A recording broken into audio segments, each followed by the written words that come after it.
It is I, Jordan Reagan, the uncommon voice for the common man, coming to you today live from Shadyside, Ohio, where I hope our Democrat Governor Ted Same-Sex Strickland would act a little bit better than the Democrat Governor of Louisiana, Kathleen Blanco, if a natural disaster ever hit.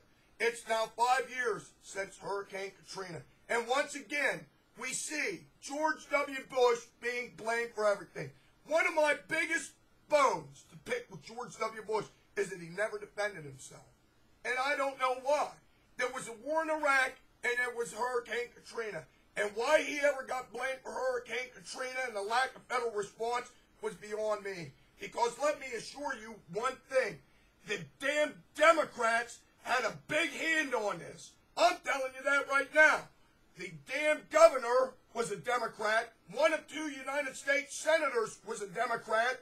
The mayor of New Orleans was a Democrat. And somehow it was all George W. Bush and FEMA's fault. And I'm here to tell you right now, that was wrong. Anybody that knows anything about what happened at Hurricane Katrina knows damn well that the hurricane itself really didn't cause a great deal of damage. It was when the levees and the flood walls broke and flooded into the 9th Ward that you saw all the anarchy, the looting, and all that, the chaos that was there. But there are a few facts that need to be known about this. Before the hurricane hit, George Bush was on the phone to Blanco and said, "Do you need anything?" She told him no. She turned him down. But somehow it was all George Bush's fault after the fact. The mayor, the worthless mayor, tried to evacuate people. You know what their evacuation plan was in New Orleans? Well, I'm going to tell you what it was.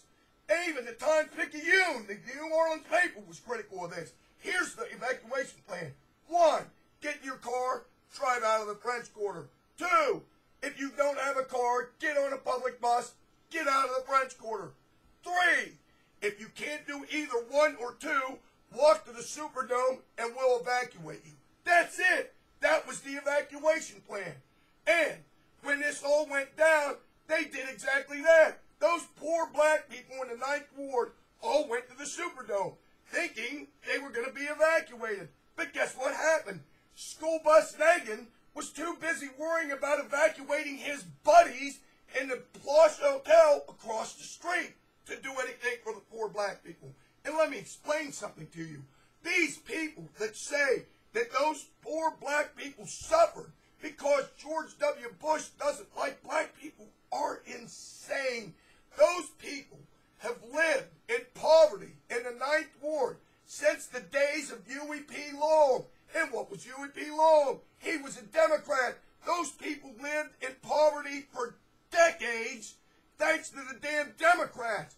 George W. Bush didn't have anything to do with that. It was the Democrats that allowed them to live in poverty like that. All it took was a hurricane to come along and rip away the veneer, and lo and behold, the whole world got to see the kind of poverty that they lived in. And the Democrats knew that. And they knew damn well if they didn't blame George Bush for that, people were going to ask a very simple question. Why in God's name were those people allowed to live in poverty like that? Well, I tell you why. Because the damn Democrats run things in New Orleans. And that's just all there is to it. Then there's this little problem with money that was supposed to be spent reinforcing the levees. But guess what the Democrats did with that? They took that money and spent it on the causeway that runs across Lake Pontchartrain. It was a scandal. They built the causeway instead of reinforcing the levees and the flood walls. But we don't want to talk about that because it's another damn Democrat scandal, that's why. Well, I tell you what, I've had enough of it. These people that say that George W. Bush hates black people don't seem to understand. How many secretaries of state did he have that were African Americans? That would be 2. Not 1, but 2. George Bush didn't have anything to do with those people living in poverty in the 9th Ward.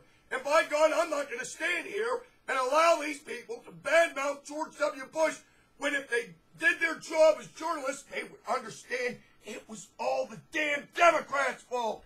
All of it. Now, I tell you this now. When news breaks out, my tirades break in. And George W. Bush was a good president, and he's a them now. Until next time, when news breaks out, my tirades break in. I say this to you now.